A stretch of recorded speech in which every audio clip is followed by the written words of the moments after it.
Hello everyone. The members of this presentation are Laura Susana Mira, Camila Córdoba, and Gabriela Bedoya. This is the table of content that we are going to touch on very important points in order to be able to explore our product. We are going to explore coffee not roasted and not descaffeinated from Colombia to United States. And why United States? Because one, have a high demand. Two, we are the second country that import most this product to the United States. Three, we have a FTA, so this helps to make easier the process to export. Four, have a great potential for export growth. And five, have a great geographical proximity, so this helps to probably have more efficient transport and probably have a product preservation. So the number that you can see that is 090111900 is the tariff subheading. So you can identify the product in this number and the where is he home from. So the last four digits means that they are from Colombia. The export potential is for 1.3 billion. That is the estimated export capacity. The actual exports is 1.1 billion. That is the current quantity of this product that are exported, and the unreleased potential remaining is 192 million. That is the untapped potential that remains. Now we will analyze the Porter diamond that consists of four interrelated elements that help us to analyze and understand the key factors that influence in the competitiveness of a particular industry, in this case, the coffee industry. The first one, the factor conditions, that refers to the natural resource, labor, capital, infrastructure, knowledge, and other productive factors that Colombia has and can influence in the productivity and efficiency of coffee companies. The second is the conditions of the demand. In the case of the United States, we have a solid demand because they are looking for a high quality coffee, and this product is already deeply rooted in their culture. The third one is the strategy, structure, and rivalry of the company. Colombian coffee is characterized by its quality and is differentiated by its variety of flavors, and it protected by associations of the same Colombian producers. Finally, the related and support sectors or industry that improve the competitiveness of local companies are agricultural input suppliers, machinery and equipment industry, financial service industry, logistics and transport companies, and packaging industry and marketing.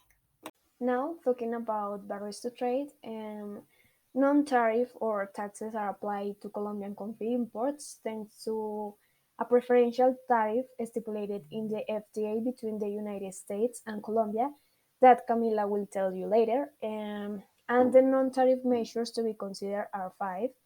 The first one, the domestic requirements of the United States. Also, the product requirements, including sanitary and phytosanitary standards, labeling, quality requirements, packaging, and other specifications that are necessary. And also analyze the market conditions, some technical inspection and verification of the quality, quantity, and conformity requirements before the shipment and export of the product. And the last one also is look the regulatory changes that have occurred over time.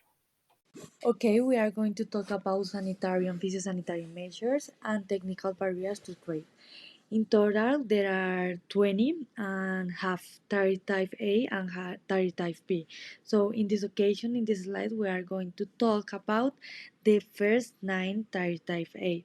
So, in a general summary, this touch different aspects related for food safety and supply verification. So, first, this includes sanitary inspections to guarantee or to ensure the quality of animals and plants. also have regulation in contaminants in the food and also in its packaging, and also have a specific requirement for vehicles, transport, packaging, and other ones. So all of these measures are designed to first ensure the food safety and protect public health. Continue with the food safety, the others A's, the next six. There are several topics that are continuing being discussed related, for example, to the food safety and regulations. These topics include sulfite measuring food, inspection of arrival of foreigners, packaging formats, mandate of foods and drugs law, mandatory records for transportation, and requirement protection strategies against international food adulteration under the Food and Drug Act. Continuing with the Bs, in terms of phytosanitary measures, the discussion revolves around residuals measurement in food, nutritional labeling, specification for packing fruits, vegetables, and other dry commodities, residue standards, and condition for the approval of sponsored compounds under the Food and Drug Acts. Again, in voluntary standards, to find which one is better for us, we decide to make a comparison between three different ones. Then these ones are Rainforest Alliance, Wildlife Friendly, and Ethical Trade and Responsibility Sources. First of all, we made a comparison in their pillars. In the first one, we saw that their approach is a balance between environment and social. In the second one, their approach is only environment in the majority, that is focused on responsible sourcing, management system of social and ethical trade. In the third ones, we saw that their approach is in majority social. They trying to make sure that their best practices and guidelines to protect a wide range of wildlife in multiple sectors. Continuing with the comparison, we made it with also their topics. In the first ones, we saw their approach is also a balance between human and labor rights, due diligence, and environmental and climate change. In the second one, their approach is the majority credibility, is focused on the accreditation system, transparency, and the way everything is done. And the last one, the approach is due diligence, that is focused on the system of evaluating possible risk. It's for that reason that we chose in Rainforest Alliance, because they follow standards such as human labor rights, credibility, environmental, and climate change. Their meets of goals, and these standards is focused in other things that we thought that is important. Also, their approach is focused only in the agriculture and floriculture, and for our product that is coffee, we thought that is very important for us. And also, this standard potentially contributes to the following sustainable development goals. In the Economic Integration Agreement, we have the FTA between the United States and Colombia that offers significant benefits, including first, the preferential access to the largest market in the world, that is USA, as well as strengthening the bilateral trade relationship, generating employment and higher income. The other one is the alignment with similar countries, and the most important is the search for permanent access to industrialized market. This one, why is the most important? Because they have a barrier-free access to industrialize this market. So this treaty represents an invaluable opportunity for the growth and economic development of Colombia. The rules of origin have the section, the criteria, the origin provisions, and the certificate provisions. In the section, talk about some products that are cultivated within the limits of a country, such as seeds, bulbs, rootstocks, cuttings, or other living parts.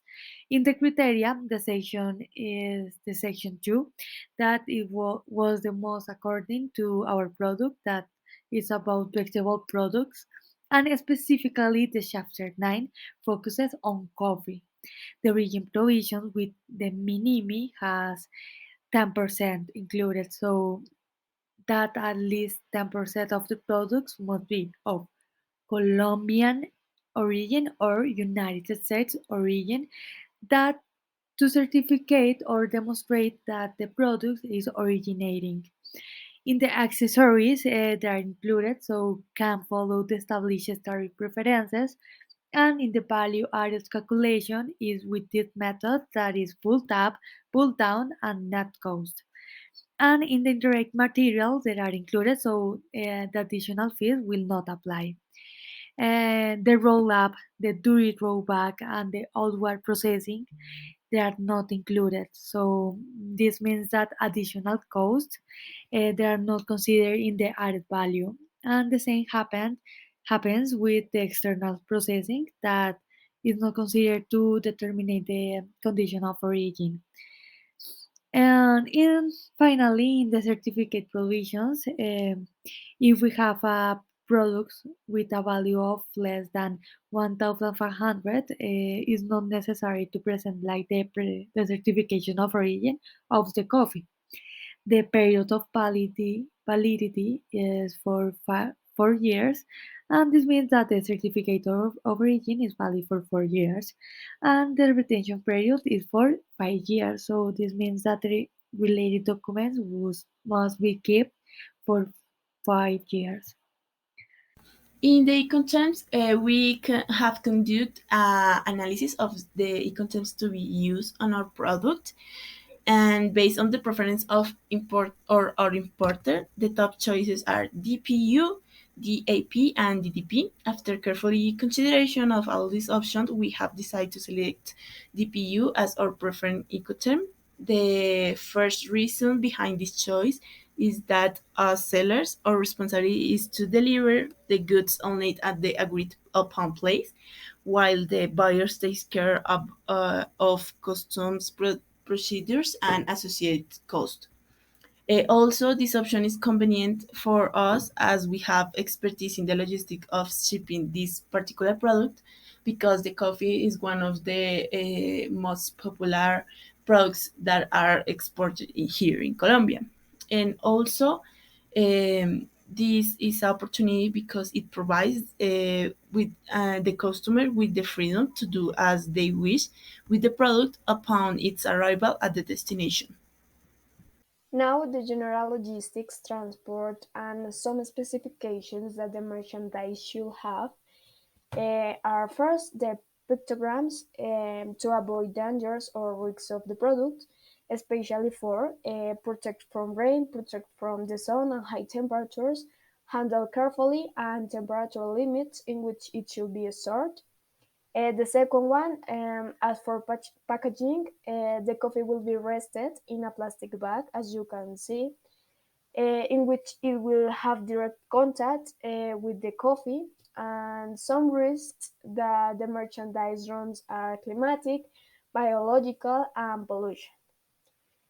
Talking about labeling and marking, a marking is not applied because it's no dangerous or polluting product, and the label must have name and address of the producer, common name of the product, in this case not discaffeinated and non-roast coffee, product origin, Colombia, and net weight, packaging and or expiry date, but identification or production code.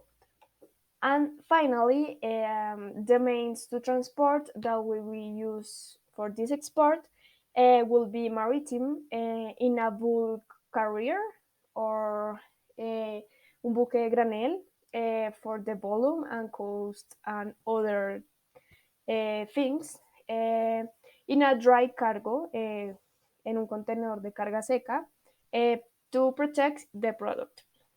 Finally, with the import or export regime in Colombia, we decide make an exportation final, because we make an export without intention of return, improvement, or security condition of our product. In conclusion, the final objective is the delivery of the product to the consumer or end user in the import country. In the case of the United States, we made an ordinary import because we are engaging in an import transaction where the buyer has the freedom to use the product as they see fit. And this involves acquiring goods for internal consumptions or utilization in the local market, as opposed to temporary importation or exportation of the goods.